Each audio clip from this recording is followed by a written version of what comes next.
I'm Jonah Reyes, 29, youngest son and part-time mechanic at a friend's garage. It happened on a warm Sunday morning, the kind of day where the air smells like cut grass and fresh coffee. We were gathered in Mom's driveway, the whole family.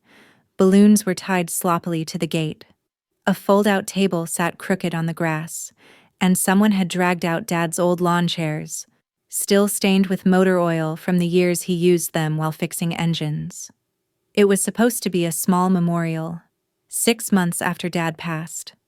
Just family, a few of his old friends, and one final gesture to honor him giving away the thing he loved most, his 1967 Shelby GT500 Mustang, the car that ate up whole weekends and most of his pension, the car that outlasted 2 jobs, 3 dogs, and nearly their entire marriage. Everyone knew what today was, and still, I wasn't even asked to help organize it.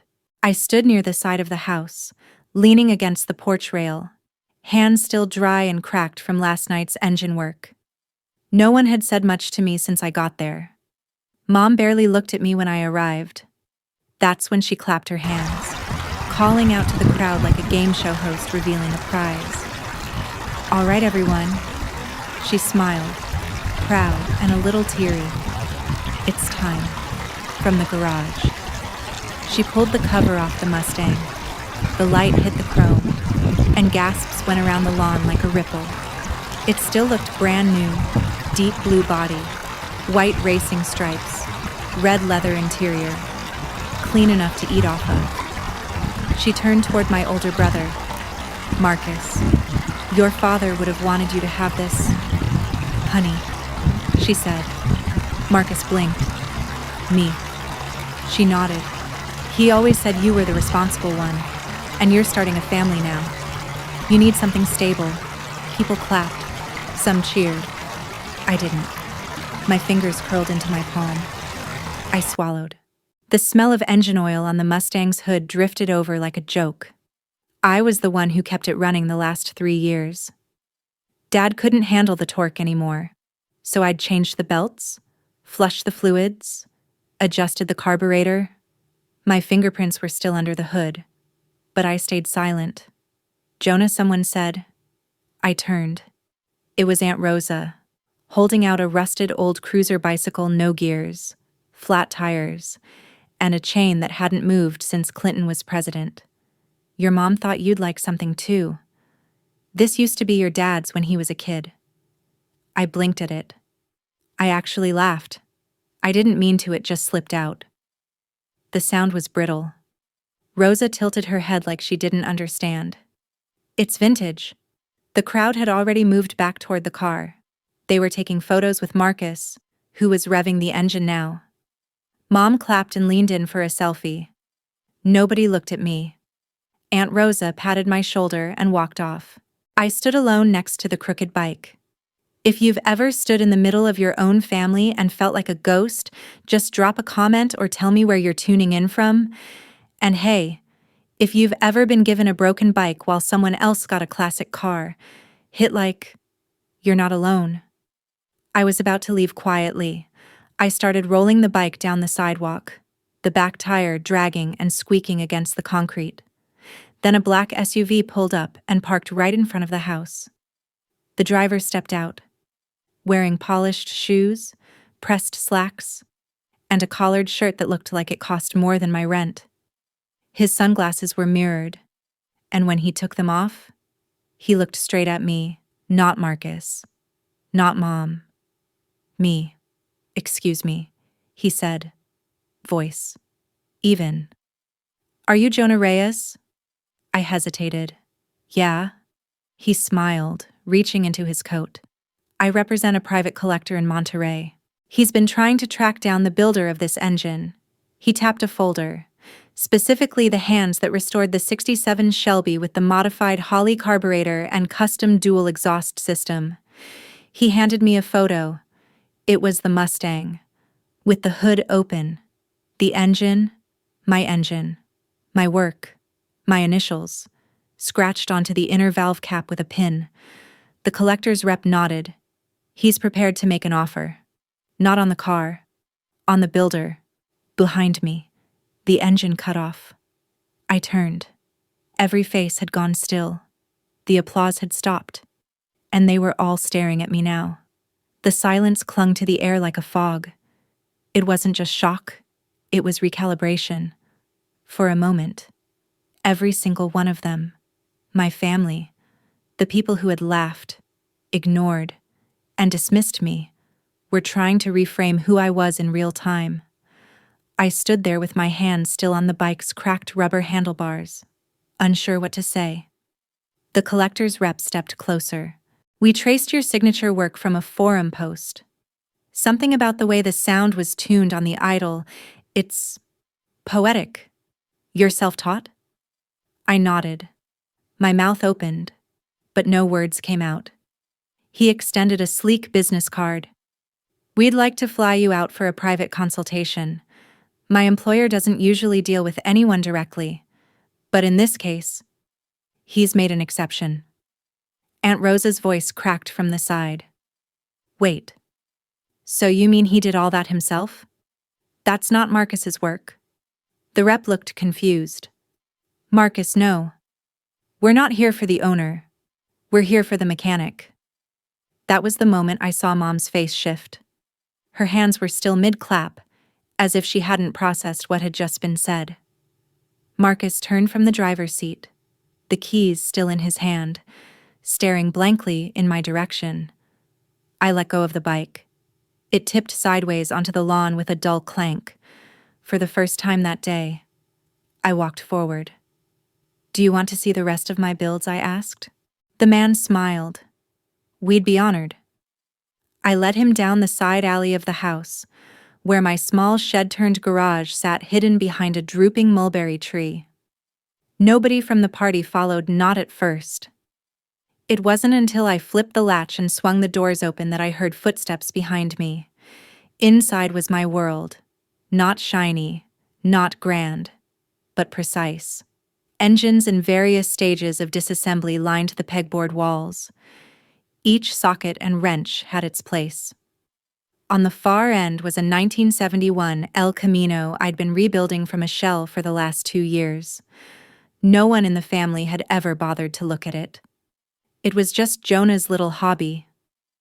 The rep walked slowly through the space, nodding, whistling low under his breath. You've got a gift, he said. This isn't just maintenance. This is craftsmanship. I shrugged, a little embarrassed. It's just something I kept doing after Dad couldn't anymore. He used to sit out here with me. Even when he got too sick to stand, he'd bring a chair and just talk.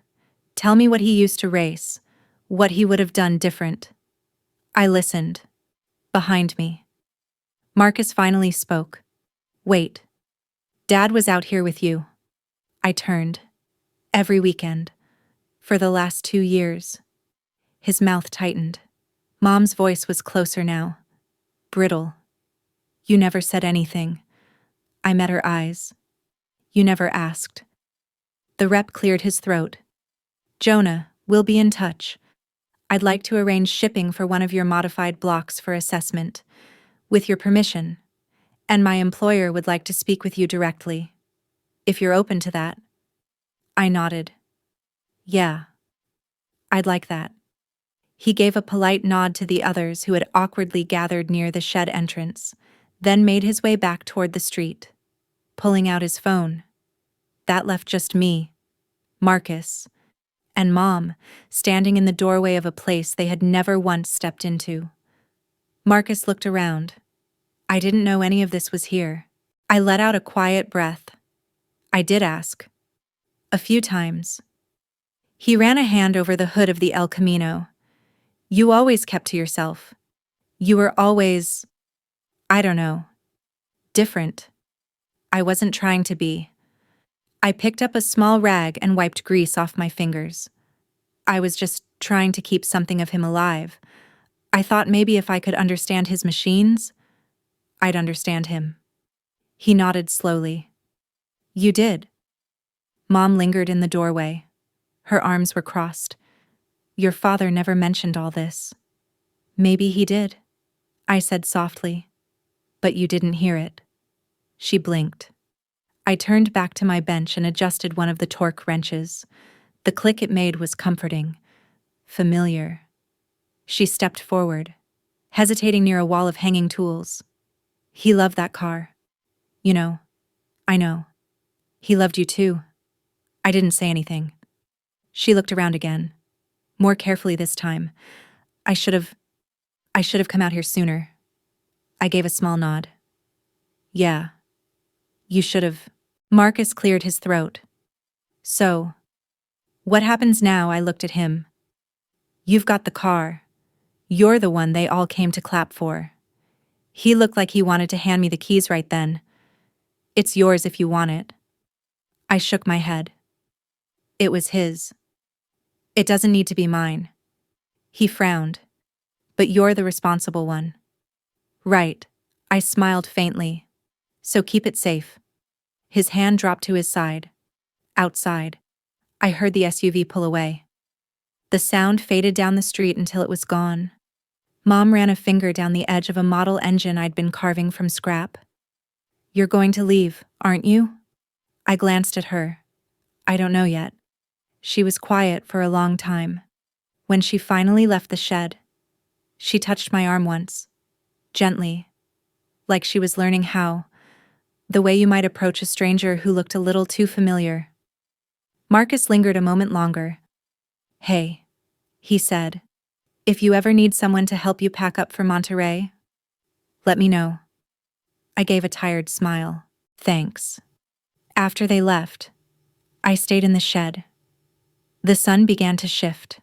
Light poured through the gaps in the wood, cutting across metal and dust, illuminating the things no one had ever bothered to see. I sat on the little stool Dad used to rest on, picked up one of his old notebooks. The spine was cracked, pages curled. His handwriting was terrible, messy, but it was his. In the back, scrawled between two smudges of grease, was a note I'd never seen before. Jonah, you're gonna build things that make people listen. I see it already. My throat tightened. I closed the notebook gently and sat still. The bike, the car, the applause. None of it mattered in that moment. What mattered was that for once, someone had asked for me, not my brother, not my silence, not my usefulness. Just me. The next morning, I opened the garage early, long before the sun rose. I liked it better that way before the world woke up. Before my name meant something to anyone besides myself. I stood at the workbench, wiping down tools out of habit. My phone was charging by the window, screen glowing with a missed call and a new voicemail. Unknown number. I played it on speaker while tightening the bolt on a custom intake manifold. Hello, Mr. Reyes. This is Martin Bechtel, calling on behalf of the Monterey Concours d'Elegance. Your name was passed along by one of our patrons, a private collector, who wishes to sponsor your attendance and showcase one of your original builds at this year's exhibition. We'd be honored to speak with you further. Please return the call at your earliest convenience. The manifold slipped from my hands, barely missing my foot. I stared at the phone like it was mocking me. Monterey. That wasn't just a car show, it was the car show. Vintage Ferraris, one-of-one Porsches, engines rebuilt by engineers with degrees and million-dollar equipment. People wore suits to that thing. I still wore oil-stained cargo pants from Walmart. I called back with shaky fingers. They answered after one ring. Mr. Reyes, a crisp voice said. We were hoping to hear from you. We talked for 30 minutes. They'd heard about the El Camino, the Mustang work, even the Mach V8 I built from a scrap washing machine motor when I was 19. The collector had seen photos. He didn't want to buy my car. He wanted to sponsor me. Bring your work. Bring yourself. We'll cover the shipping. Lodging. We want people to see what quiet brilliance looks like. I hung up, stunned. My hands buzzed with adrenaline. I couldn't sit still. So I started detailing the El Camino again. Every knob, every seam, every inch of the engine I'd spent years crafting piece by piece. I thought about Dad, how he used to sit beside me, coffee in one hand, correcting me when I rushed through spark plug gaps or skipped a torque sequence. I thought about the silence that followed his death, the way the family kept going like nothing had changed, as if the person who shared my quiet had taken the last of me with him, and now they were asking me to show the world what I built in secret. Around noon, I packed up some papers, photos, a rough portfolio, and went to see the only person who had ever shown up for me consistently, Carlos, my friend and boss at the garage where I worked part-time. He was under a BMW, muttering to himself when I arrived. "You're early. That's suspicious," he called out, wiping his hands as I approached.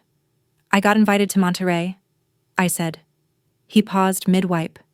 "Wait, the Monterey?" I nodded. He grinned. "Damn. So it's real?" "Huh. Apparently."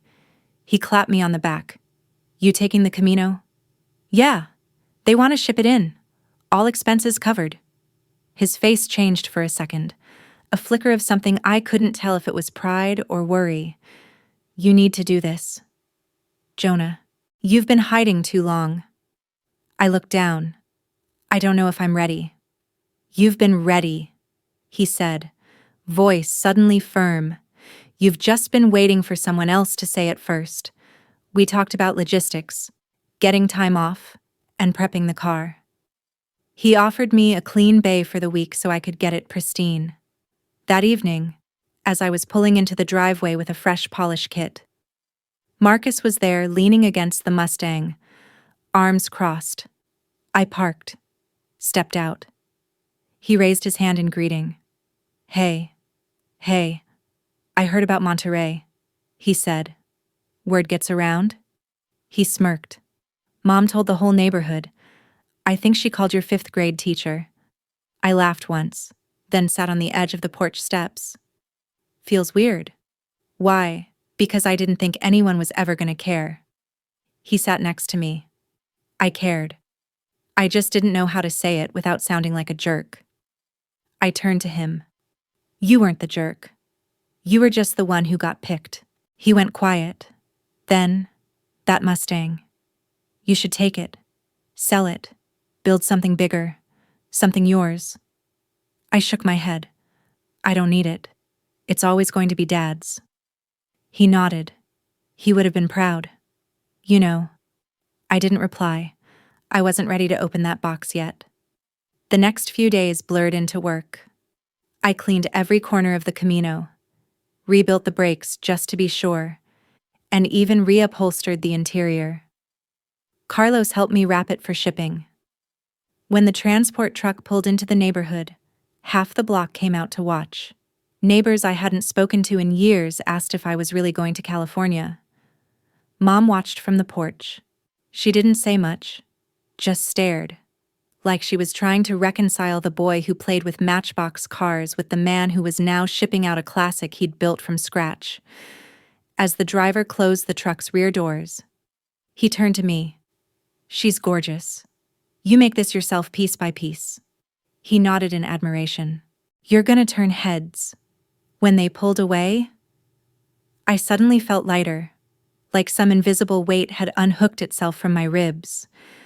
That night, Mom knocked on my door. I was packing socks. "Can I come in?" I nodded. She sat on the edge of the bed like she used to when I was sick as a kid. "I've been thinking about all the years I didn't ask what you were working on. I didn't mean to ignore it. I just didn't understand it." "I know." She fidgeted with a thread on the quilt. "After your father passed, everything felt loud. Marcus was getting married. The house was full, but I still felt alone. And you were always out in the shed. I was grieving too." "Mom." She looked up, eyes soft. "I know. And I'm sorry I didn't say it sooner." I nodded. She placed something on my nightstand, a small photo frame. Inside was a picture of me and Dad covered in grease. both of us under the Mustang. I didn't even remember the photo being taken. He told me once, she said, that you didn't talk much. But when you fixed engines, it was like watching a prayer. Tears stung my eyes. I didn't say anything. I didn't need to. She left the room quietly. The morning I left for the airport, Marcus drove me. He didn't say much, just hummed to the radio and helped me carry my bag. At the terminal, he pulled me in for a hug. "Bring that trophy home," he said. I smiled. "It's not a competition." He grinned. "Doesn't mean you can't win." As I walked toward the gate, boarding pass in hand, I didn't feel like a leftover anymore. I felt chosen, not because someone handed me a classic car, but because someone finally saw what I'd built when no one was watching. The plane touched down in Monterey just after sunset, the coastal sky melting from orange to soft gray. As the cabin lights flicked on, a quiet buzz of luxury hovered in the air. Men in linen suits, women in vintage sunglasses, voices discussing chassis numbers and Italian leather trim. It felt like I had stepped into a world where everything gleamed. I stepped out of the terminal and found a driver waiting for me, holding a small sign, "Mr. Jonah Reyes." He guided me to a black town car with spotless leather seats. No small talk. Just the hum of tires on the road and the whisper of ocean wind. We wound through neighborhoods with palm trees and mansions, then turned toward a private estate surrounded by hedges taller than trucks. The gates opened without a word. I looked out the window and saw it a showroom built like a cathedral.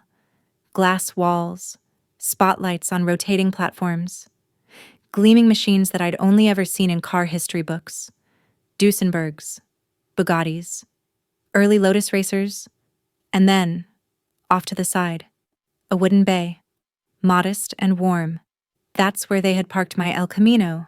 No polish, no overdone lighting, just her, resting like she belonged. The collector met me at the entrance. He wasn't what I expected. "Jonah," he said, extending a hand. "I'm Julian."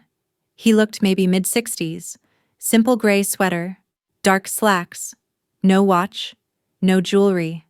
His eyes, though bright, sharp, and endlessly focused. He walked me around the exhibit slowly, like it was a library. He told me stories of every car, how he found them, why he kept them. I didn't realize how much time passed until we were standing in front of the El Camino. "This one," he said softly, "has something none of the others do." I tilted my head. "What's that?" He smiled. "Soul?" I looked down at my hands, suddenly self-conscious. "It's not perfect. I didn't have fancy tools or a team." "Exactly," he interrupted. "You did it anyway. That's what makes it extraordinary." He led me into a small side room with a drafting table and blueprints spread out like a museum of unfinished dreams. "This is where I bring people I believe in," Julian said. "The ones with hands like yours." I didn't speak. My throat was dry. No one had ever said anything like that to me. He gestured to a stool. "Sit. Let me show you what I'd like to build next, over the next 2 hours." We talked. Not about engines, but about memory, emotion, why we rebuild what's already broken. I told him about my dad, the sound of his laugh when an engine turned over, the silence that followed his last breath. He listened, truly listened. At the end of the night, he handed me a small envelope. "Consider this a retainer. If you agree, I'd like you to lead the restoration of a 1954 Mercedes 300 SL I've been holding on to for decades. I want it to feel like something a father would pass down." Inside was a check. I didn't even look at the amount. I just nodded. I'd be honored. The days leading up to the concours passed in a blur of preparation. Polishing, tuning, testing, speaking with curators and organizers who treated me like I belonged even if I still felt like I didn't. Every time I passed the El Camino on display, I had to resist the urge to touch it, like a proud parent watching their kid on stage. Julian introduced me to designers, collectors, and even a few automotive journalists who asked about my process. "You tune by ear?" one asked. Brows raised. I nodded. I learned to listen before I learned to measure. She scribbled that down. The night before the show, Julian held a private dinner. Candles flickered in silver holders, and someone played jazz on a baby grand piano. At one point, I slipped outside to get air. That's when my phone buzzed. It was a text from Marcus. "Mom says you're on TV." I blinked. A second later, he sent a blurry screenshot of a local news segment. There I was, standing next to the El Camino, head slightly bowed as I tightened a bolt on the display stand. The Chiron read, "Underdog mechanic brings garage soul to Monterey." I stared at it for a while, then laughed. Not mockingly, not bitterly, just gently, like something heavy had loosened. That night, I called Mom. She answered on the second ring. "Jonah." "Hey." She was quiet for a beat. "I saw you on the news. You looked proud." I smiled. I showed your picture to the neighbors. Even Rosa cried. That made me chuckle. Then she said, more softly, "I should have told you this before, but your father left something. It's in the attic. A box with your name on it. He asked me not to open it. Did you know?" She whispered. "But I think it's time you did. I'll look when I get back. I'm proud of you. Jonah. And I'm sorry I didn't say it sooner. Thanks. Mom." She paused. "You okay?" "Yeah," I said, staring up at the stars. "I'm good." The day of the concourse arrived with a sky so blue it looked painted on. White tents dotted the grass. People strolled between exhibits wearing designer sunglasses and sun hats worth more than my car. Judges in suits and clipboards moved like priests in a sacred ceremony. The El Camino was positioned in the Innovation Through Heritage section. I watched from behind the ropes as guests approached, paused, leaned in. Some smiled. Others took notes. A few asked if I was the builder. When I nodded, their expressions changed from admiration to something closer to reverence.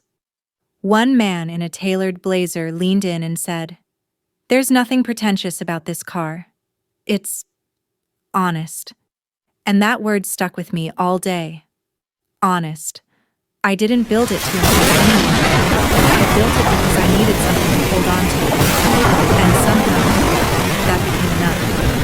When the awards were announced, I didn't win Best in Show, or even runner-up. But something strange happened as I was packing up to leave. A tall woman with silver hair approached me. She introduced herself as a gallery curator. "We're building a new exhibit," she said. "American craftsmanship in the age of noise. I want your El Camino in it." I blinked. Seriously. She handed me a card. "Woolen shirt. Transport. Everything. I just want people to see what love looks like in the shape of steel." I accepted the card with shaking fingers. As the sun began to dip, casting gold across the road, I sat on the grass a few feet away and just watched. Watched as people walked past a machine that once set fire in a shed while the world ignored its mission. They saw me. They saw me now. And it wasn't loud. It wasn't dramatic. It was enough. I came home to a quiet house and a stack of mail on the kitchen counter. It smelled faintly of lemon cleaner, the way it always did when Mom was nervous. The living room had been tidied, curtains drawn wide, and a plate of cookies sat untouched on the coffee table like a peace offering. She wasn't home yet, probably out with Rosa, spreading stories of Monterey like gossip wrapped in pride. I dropped my bags by the door, took off my shoes, and walked up to the attic. I hadn't been up there in years. The ladder groaned under my weight. Dust floated like ghosts in the single beam of light cutting through the vent. The air was warm, still, and smelled like cardboard and insulation. The box was right where she said it would be, labeled in Dad's slanted handwriting, "Jonah, open when you're ready." I knelt beside it, heart pounding harder than it had at Monterey. Not because I expected something dramatic, but because no one had ever left something behind just for me. Not words, not space, not closure. I opened it slowly. Inside was a collection of small things ordinary at first glance: a leather-bound notebook, a couple of Polaroids, a bundle of receipts, each carefully rolled and bound with twine, a folded letter. I picked up the photos first. One was of me as a kid, asleep in the front seat of the Mustang, clutching a toy wrench. Another of Dad and me, younger than I remembered, standing beside a half-built go-kart. His hand rested on my shoulder, and we both had the same smirk tight-lipped, like we weren't used to smiling for photos. The receipts were from auto parts stores. Notes scribbled in the margins. Jonah said the tension feels off. He was right. His ear is sharper than mine now. Let him tune the carb next time. I trust him. My hands trembled as I opened the notebook. It wasn't filled with lists or plans. It was filled with me. Observations, thoughts, memories, all written in Dad's scratchy pen. April 12th. Jay adjusted the idle today. Said it sounded too proud. I don't know what that means, but he was right. It smoothed out. I think he hears the car's feelings better than I do now. May 27th. I pretended not to notice when he realigned the timing chain after I messed it up. He didn't say a word, just fixed it and handed me my coffee. That boy loves with his hands. July 3rd. If I ever disappear, and he's left wondering whether I believed in him, Jonah, I did. I always did. You were never the spare son. You were the engine I kept running to stay alive. By the time I reached the letter, my face was wet with tears. I didn't even feel falling. I unfolded it with care. Son, if you're reading this, then I'm gone. And I hate that I didn't say this sooner. Face to face, with the Mustang running in the background and that stupid cup of gas station coffee in our hands. You are not like Marcus, and that is a gift, not a flaw. You listen, not just with your ears, but with your entire being. You notice things I missed, understood things I couldn't say. You never asked for attention, but you gave it freely. I see that now more than ever. Whatever you do, build, restore, create, know that I saw it. And I was proud, even when I didn't say it, especially then. Take this letter, this box, these pieces of my heart, and use them to build your own world. I trust your hands. Jonah. Love you always. Dad. I sat back against the attic wall, letting the words sink into me like oil on cracked skin. It wasn't just validation, it was permission to grieve, to let go, to become. That weekend, I went to the garage and found Marcus already inside, leaning over the Mustang with the hood popped open. He looked up sheepishly. I think she's mad at me. She's not mad, I said, walking over. She's just temperamental. He laughed. I was thinking, maybe we tune her together. You know, like the old days. There weren't really old days, I replied. He winced. Yeah, I guess I missed out. I shrugged. You still can catch up. We spent the afternoon working side by side. It wasn't perfect, he was rusty. Asked a lot of questions, stripped a bolt or two, but we laughed. And for once, we didn't talk about Dad in hushed tones. We let him be part of the room, part of the engine, part of us. When we finished, the engine purred like a living thing. You want to drive it, Marcus offered. I shook my head. You keep it. You two still have bonding to do. He grinned, nodded, and stepped into the car. The moment he revved it, A few neighbors peeked out from behind blinds. As he drove off, I stayed behind and walked into the shed. It was time. I cleared the back wall, rearranged the space, hung Dad's old jacket beside my own, took his cracked coffee mug and placed it on the windowsill where the sun hit it every morning. I put the notebook on a shelf, right next to the first spark plug I ever changed. Then I rolled out the tarp from under the bench and uncovered my next project, a 1965 Pontiac GTO frame I'd dragged from a scrapyard 2 years ago but never touched. At the time, I wasn't sure why I kept it. Now I did.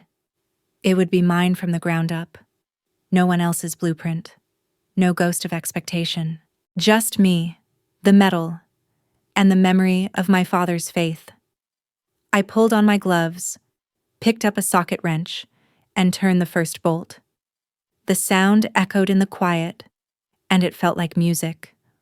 A week later, I received a package in the mail.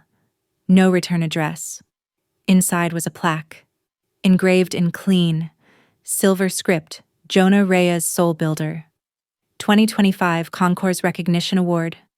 No fanfare, no press, just a simple note on the back. Some creations don't need to win to be remembered. They just need to be seen. I placed it on the wall above the workbench, not as a trophy, but as a reminder that even in silence, even in shadow, even when you're handed a broken bike and told to be grateful what you build, quietly and persistently, will speak for itself. If you let it, the shed became a second home again, not out of necessity, but choice. For the first time in years, I wasn't hiding in there. I was growing in it. Every morning, I made coffee in the kitchen and brought it out to the bench, where Dad's mug sat waiting like a quiet companion. Some days, Marcus stopped by with a sandwich or just to check in. Mom, too. She didn't talk much when she came, but she stood by the door with that same look I used to see when I was 5 and brought her lopsided Lego towers, half confusion, half wonder. And every day, I put in the hours. The 65 Pontiac GTO began to take shape. Rusted panels were stripped, new bolts added, the frame slowly rising from rot into restoration. I worked not with speed, but reverence. Like every part of it had to earn its place back into existence. Then, about a month after Monterey, my phone rang again. It was Julian. Jonah. He said, "I hope I'm not interrupting your magic." I laughed. "Just rebuilding a carburetor. You're safe." He didn't waste time. "I want you to come back. Not for another show for work? Full-time? Lead restorer. I'll fund whatever tools or team you need." I leaned against the workbench, heart kicking a little faster. "Are you serious?" "I've been serious since the day I saw your Camino." It took me a long time to answer, not because I didn't want it, but because something inside me hesitated. I glanced around the shed, the walls, the tools, the notebook with Dad's handwriting. Everything that made me feel safe. "What about the Camino?" I asked. "The gallery wants to keep it another 6 months. They can keep it a year," Julian said. "The car speaks for itself. You, however, need to speak louder." I told him I'd think about it. That night, I didn't sleep. I walked the neighborhood for a while. The streets were quiet. Street lamps glowed like lonely stars. Every porch I passed reminded me of the boy I used to be, the one pushing that broken bike, the one no one clapped for, the one who just wanted someone to say, "I see you."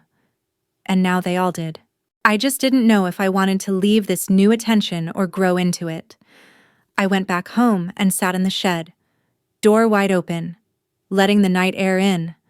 I thought about Dad, about the way he used to say, "Let the engine speak to you. Don't force it. Just listen." I closed my eyes and listened, not to a machine this time, but to myself. And the answer came, quietly. It was time. 2 weeks later, I was standing in front of the house with my bags packed. Mom held the Tupperware of food she insisted I bring. California food is weird, she warned. Marcus was loading the last box into my car. I still can't believe you said yes, he said. I almost didn't. Why'd you change your mind? I looked back at the shed. Because what I'm building doesn't belong in hiding anymore. He nodded, leaned against the door. I get it. Just don't forget about us small-town folk. You'll be the first one I call when I blow something up. We laughed. Mom came forward. I know I wasn't always there, but I'm proud of you. Not for Monterey. For sticking with yourself. That meant more than I expected. She handed me something small, a key. What's this? I asked. Dad's locker at the community garage. I paid the fee. I thought, maybe you could visit when you're home. I smiled. Thank you. I hugged her longer than usual. Same with Marcus. Then I drove away. Not with a heavy heart, not with a loud goodbye, just with a soft resolve. Monterey the second time felt different. Familiar, but no longer intimidating. Julian welcomed me into the shop like I had always been part of it. He handed me a badge with my name etched in gold. He showed me my workspace, already stocked with tools I hadn't dared to dream of. Airlift tables, chrome finish cabinets, a scanner that could 3D map a frame in under an hour. But somehow, none of that excited me more than the empty wall above the bench. It was mine to fill. I pinned Dad's notebook there, open to the page that read, "You were never the spare son. You were the engine I kept running to stay alive." Everyone who passed read it. No one asked to move it. Julian watched me quietly. We all need a reason to keep building. Yours runs deep. Over the months, I rebuilt 3 cars. One for a client in Tokyo, another for a museum in Berlin. The third, a '53 Ford convertible, I did entirely by hand. No assistance, no shortcuts. Just me and the echo of all the years I spent convincing myself I wasn't enough. But now, with each turn of the wrench, each perfect weld, I felt myself unspooling from that lie. One afternoon, I was tuning the convertible when Julian called me into his office. "There's someone I want you to meet," he said. I walked in, wiping grease from my hands. A man stood in the corner, arms folded, tan jacket draped over his shoulder. He looked around my age, maybe a few years older. His eyes landed on me and stayed there. "This," Julian said, "is Mateo de la Cruz, collector, driver, but also a young investor who's been following your build since the Camino." Mateo stepped forward. "I've got a proposal." I tilted my head. "I want to fund a new shop. Yours. Anywhere you want it. I'll back you. No strings. You design the cars. You lead the vision. I just want a seat in the garage." It was the kind of offer people dreamed of. But I didn't answer right away. I walked him out to the back lot, where the El Camino had finally returned from the gallery. I opened the door, turned the key. The engine purred. Mateo smiled. I remember that sound from the videos. I watched the gauges flicker, felt the seat groan beneath me. Before I say yes, I told him, "You need to understand, I don't build fast. I build honest." He extended his hand. "That's exactly why I'm here." And just like that, the next chapter started. Back home. The shed still stood. I'd flown in for a visit Mom's birthday. Marcus picked me up from the airport. We drove in silence for a while.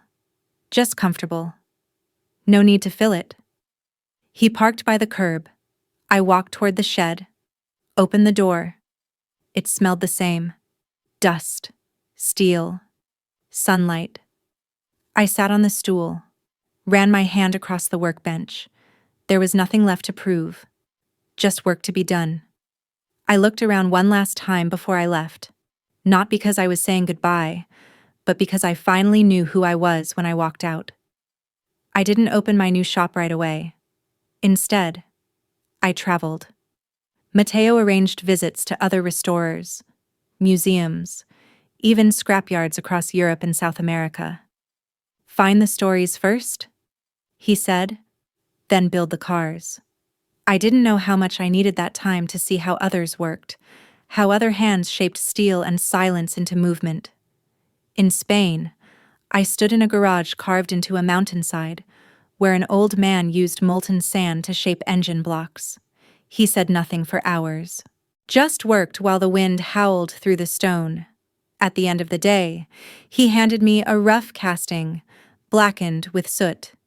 You see, he said in Spanish, it is not the fire that gives it soul, it's the waiting. I brought that piece home and placed it on my new shop's front desk. It took nearly a year to get everything ready. A small warehouse on the outskirts of Santa Barbara. Nothing flashy. Polished concrete floors, wide open doors, a second-floor loft for quiet hours. I named it Ghost Hands. Mateo laughed at the name. It's bold, he said. But I get it. I nodded. It's for the work no one sees, the years in silence, the long, slow builds no one claps for. He loved it. The grand opening wasn't grand at all. Just me, Mateo, a few curious neighbors, and a freshly rebuilt 72 Barracuda glinting in the sun. We had donuts, black coffee in paper cups. I didn't want speeches, just the sound of engines and quiet awe, and surprisingly, people came, not in droves, but steadily.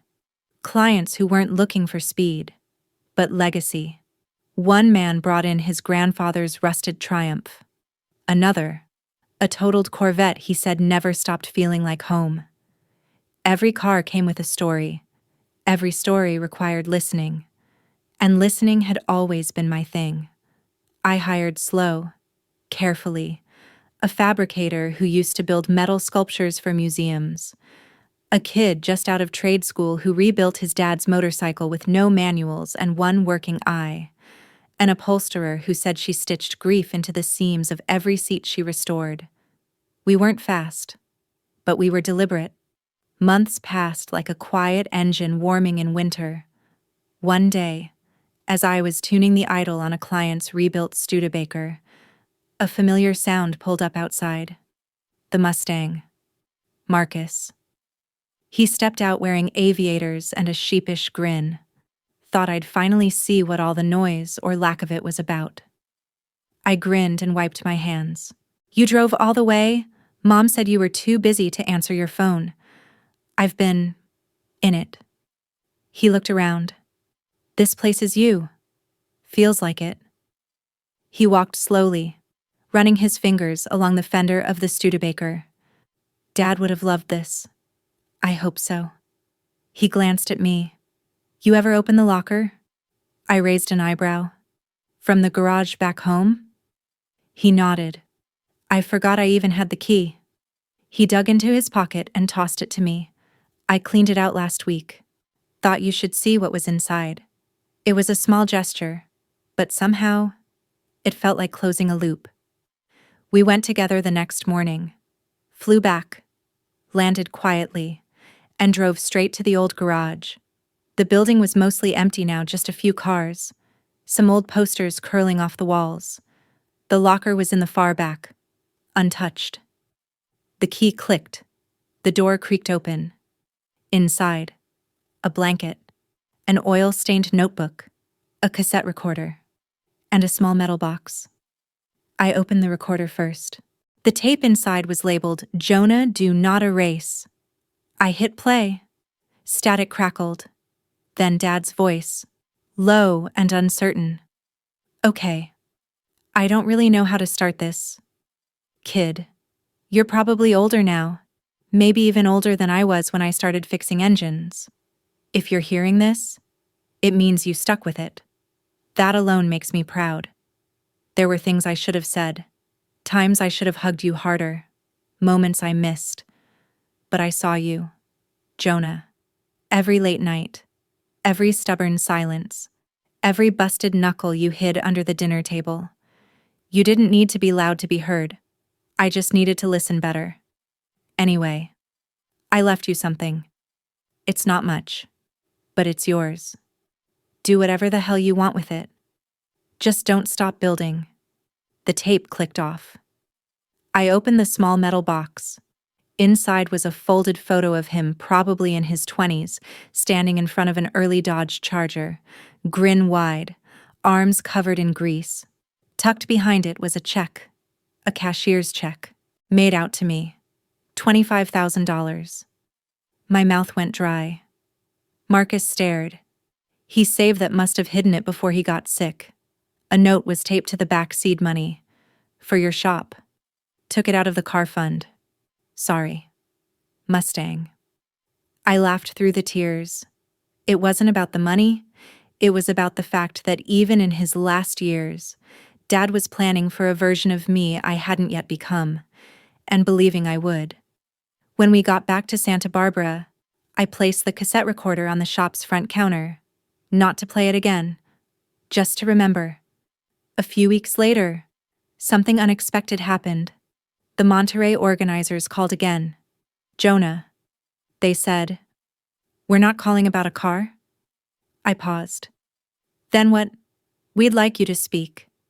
Not about engines, about craftsmanship, about what it means to make something the slow way, the honest way.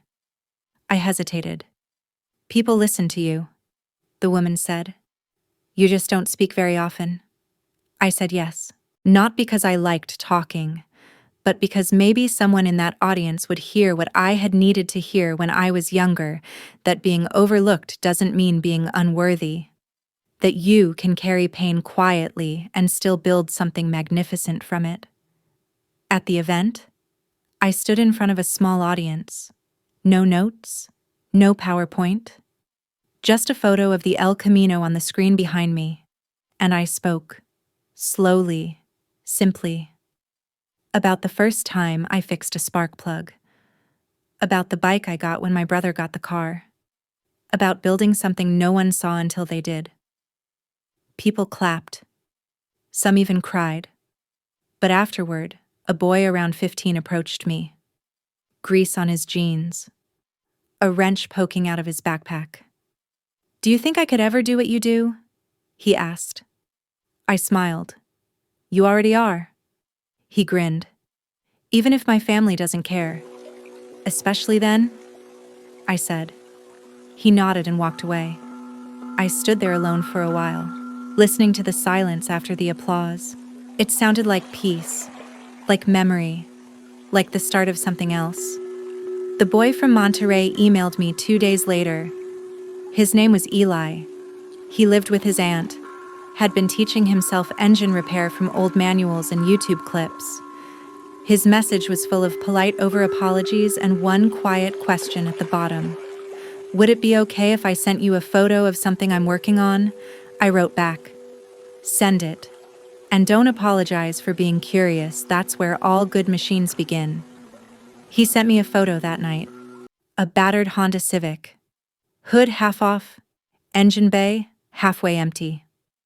In the corner was a tool set that looked borrowed from 3 different decades. But the way he'd labeled each cable, the precision of the wire sleeves, even the tidiness of his bolts, it reminded me of someone, me. I offered to give him feedback.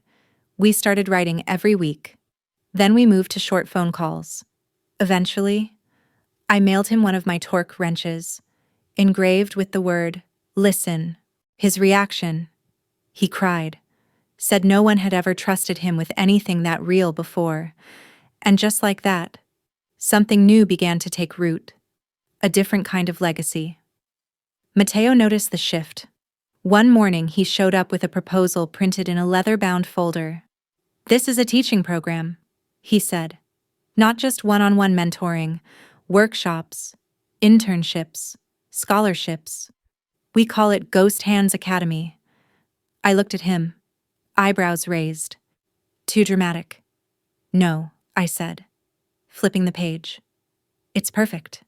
Within 3 months, we had our first 5 applicants young, quiet kids from overlooked schools, some without parents, others without support. One of them, a girl named Amina, brought in a sketch of an engine that ran on recycled pressure pumps. It wasn't functional, but it was beautiful. I gave her a desk, a mentor, and a spot beside the Pontiac GTO as we finished the rebuild. And suddenly, the shop didn't feel like a shop anymore. It felt like a heartbeat.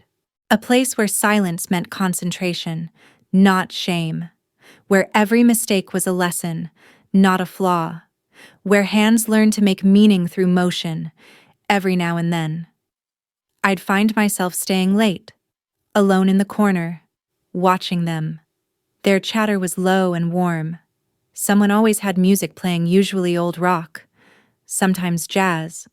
Occasionally, someone would ask about my Camino, and I'd point to the old photo on the wall and say, "She's out there making her own friends now." Sometimes I imagine my dad walking in, coffee in hand, watching the way the shop moved around me. I think he'd have said nothing at first, just nodded. Then maybe added, "You finally built your own machine." On my 30th birthday, I got a package in the mail with no return address. Inside was a faded photo of my dad leaning against the Mustang, a cassette tape, and a note in my mom's handwriting. "Found this in his drawer with your name on it. He recorded it the week he got sick." I didn't listen right away. I let it sit for weeks. One night, after everyone had left, I pulled a folding chair into the middle of the shop, slid the tape into the old recorder I'd kept from the locker, and pressed play. The hum of static. A breath. Then his voice. "Hey, Jonah. You're probably grown now. Older than I ever got to be. That's the hard part. Kid. Knowing I won't be there to see you finish what you've started. I wasn't always the best at talking. You know that. But I think maybe you understood me better than I understood myself. When I watched you under the hood, I didn't just see a kid playing with bolts. I saw someone trying to hold the world together. I saw someone gentler than me. Someone better. If you're hearing this, it means you stuck with it. And that means everything. You didn't need a classic car to prove your worth. You were the engine, Jonah. Always have been. Keep building. Keep listening. And don't forget, soul doesn't come from horsepower. It comes from hurt.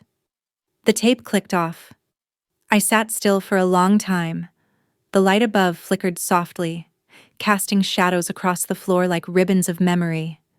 That year, Ghost Hands Academy received its first real funding grant. Mateo handled the logistics. I handled the kids. Eli visited from Colorado. Amina applied for her own business license. The kid with one eye graduated at the top of his class from the local college and came back to mentor new students. We had 3 working builds in progress and a wait list of 10 more. I built less, but I taught more. And strangely, that didn't feel like a compromise. It felt like expansion, as though my hands had become bigger not through skill, but through trust. One afternoon, Marcus visited again. He brought Mom. She walked through the shop slowly, her eyes moving across every corner. "This place smells like your old shed," she said. I smiled. "That's on purpose." She stopped in front of a framed photo, me and Dad, elbow deep in the Mustang. "I still remember that day," she whispered. "He didn't stop talking about how you fixed something he'd been struggling with for weeks. He never told me. Maybe not with words." She reached into her purse and handed me a folded piece of notebook paper. I opened it. It was a list. A short one. Things to do with Jonah before I get too sick. Teach him how to rebuild a carburetor blindfolded. Let him drive the Camino. Tell him he's the better mechanic. Remind him he doesn't have to fix people, just machines. My throat tightened. "Where did you find this?" I asked. "Behind a photo frame," she said softly. I think he meant to finish the list. I nodded. He already did. Late that night, after the lights were off and everyone had gone home, I stood alone in the middle of the shop. There was no applause, no cameras, no Monterey spotlight, just the hum of tools asleep. And me, the boy with the broken bike, the man with the full heart. I walked to the workbench and opened the drawer. Inside was my first torque wrench, the one with "Listen" engraved in the handle. I ran my thumb over the letters, thinking of every silence that had once made me feel invisible and how those silences had shaped me. Then I wrote a short note and placed it beside the wrench. To whoever finds this next, use your hands, use your ears, build slowly, but never build small. I shut the drawer and stepped outside. The night air was cool. The stars looked like scattered screws across a dark engine bay. And for once, I didn't feel like I was chasing anything. I felt home.